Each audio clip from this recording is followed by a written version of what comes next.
We left off talking about Van Buren's presidency and how he was originally the vice president of Andrew Jackson, and he continued many of the policies of Andrew Jackson, mainly because those two were pretty close friends, and Jackson really kind of hand chose him to be the next president. There was a financial panic in 1837 where banks and businesses had failed and unemployment across the country and across the nation had really increased. However, many historians would look at Van Buren's presidency and say that it was pretty uneventful, minus dealing with the financial crisis. And again, if you're one of the people that lost their job or one of the people whose business failed, that's not that it is a big deal to you, and it is pretty eventful. However, during Van Buren's presidency, we didn't have any major wars, we didn't have any major foreign policy conflicts, and so the main focus was dealing with this financial panic. The financial panic is going to last for about a year and a half, and that's going to be kind of one of the big things.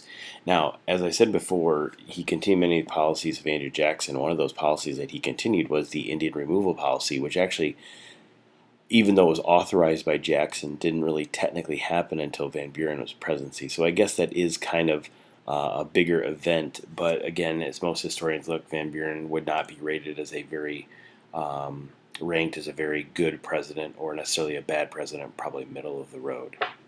He did propose creating an independent treasury to help deal with all of the financial issues.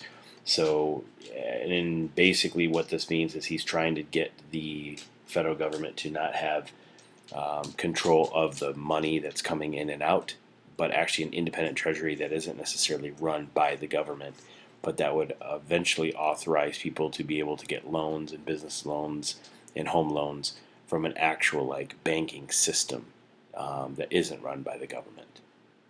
That takes us to the election of 1840. The Democrats chose Van Buren to run again, mainly because, again, nothing really great happened, but nothing really bad happened. The financial crisis was the worst thing, but it had pretty much been over by this point in time, and so people trusted him to kind of fix things. The Whigs chose William Henry Harrison again. Now, this time they decided to put all of their stock in William Henry Harrison. As we said before, the other election they were looking at trying to actually have 4 or 5 candidates. It ended up being 3, I guess, but they wanted as many candidates as possible so that the vote would go to the House. This time they felt like straight up they would be able to go and combat Van Buren and the Democrats. And so the Whigs chose William Henry Harrison to represent them in this election and made it official.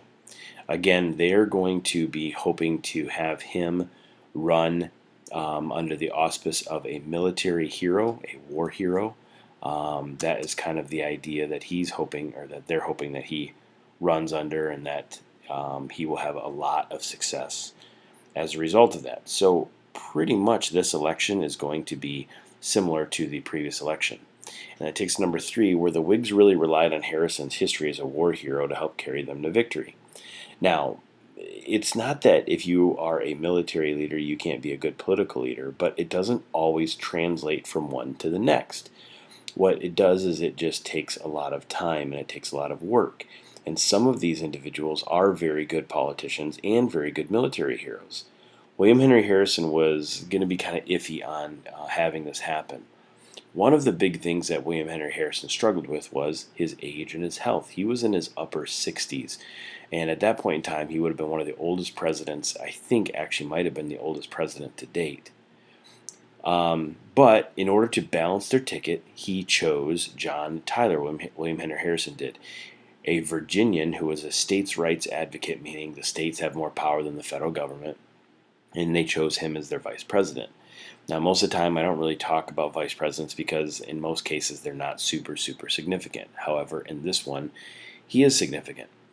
And one of the reasons that he chose a Virginian was because William Henry Harrison is from the Great Lakes area, Indiana, and so if they pick somebody on the coast that's kind of a southerner, maybe they might be able to get some of those votes there.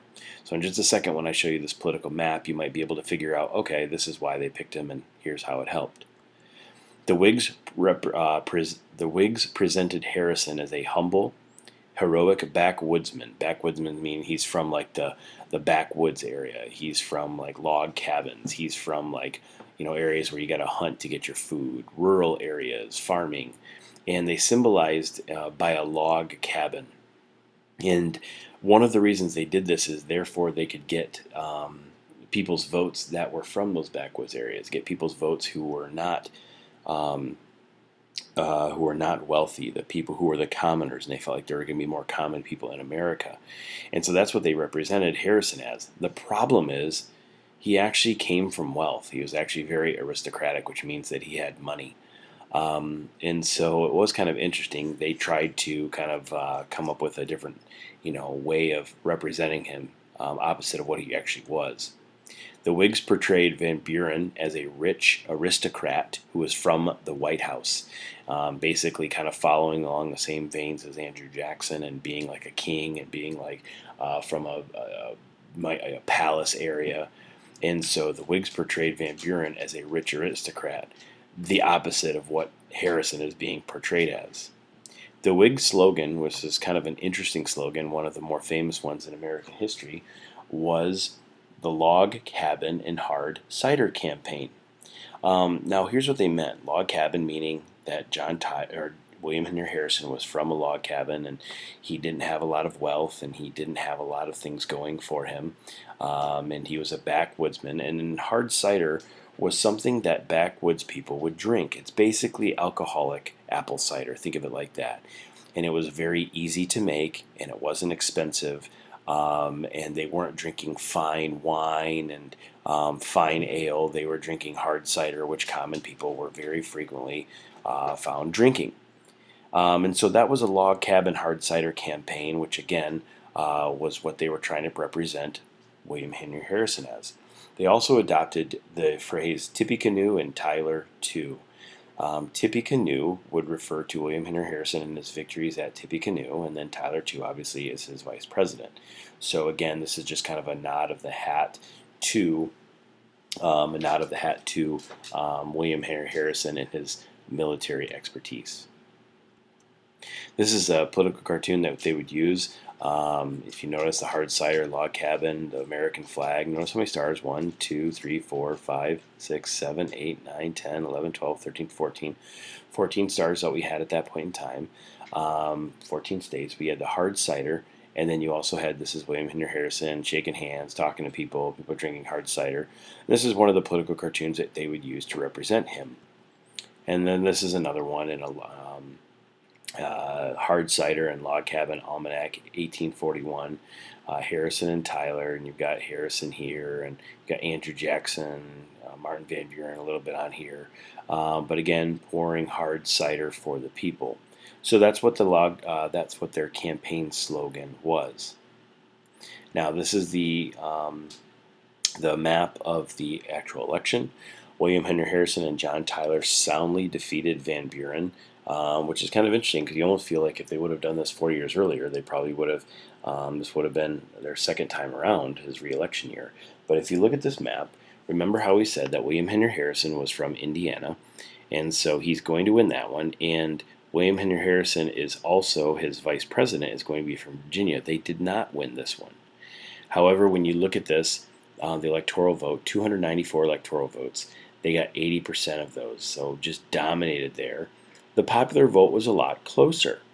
Now notice, if you guys remember, might be, I guess I could go back if we wanted in the slides, but if you look at this popular vote, 2.4 million people voted. If you guys remember, does anybody remember the last, how many people voted in the last election, 1836? I'll give you a second. I'm sure somebody answered correctly. The correct answer was 1.4 million. So we have 1 million more voters that are voting in this election. And look how close this was. 1,275,000 to 1,129,000. So this was a lot closer, meaning there was a lot of people that were really, really kind of pulling for both sides. But this is the big number that matters. He won the states such as Pennsylvania and Ohio and North Carolina and Georgia, New York and Pennsylvania. You win those two and you're probably good to go. So William Henry Harrison and John Tyler soundly defeat Van Buren. And so the Log Cabin Hard Cider campaign did work. However, Harrison's presidency would only last a month. The 68-year-old general was not in good health prior to the election. He was not doing very well. And leading up to this, He was still traveling around trying to campaign for himself.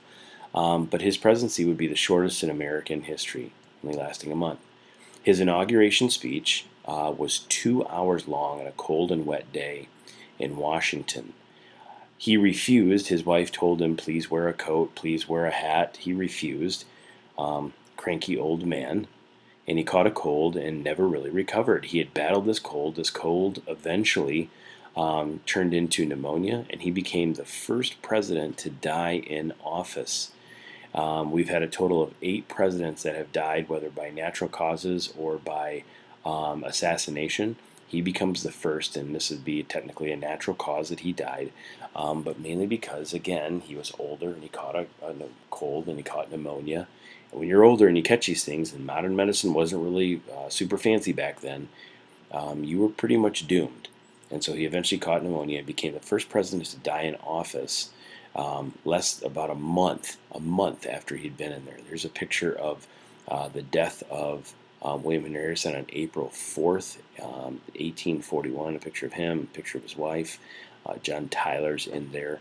And this is a picture of this happening. A very inexperienced John Tyler would take over as president. He's going to be the next president of the United States. And it's going to be kind of interesting to see what he's going to do, because the Whigs were so excited about William Henry Harrison representing them. And now they've got a guy who has very little experience, who's going to go into the White House and who's going to go into the political realm and lead us into the 1840s.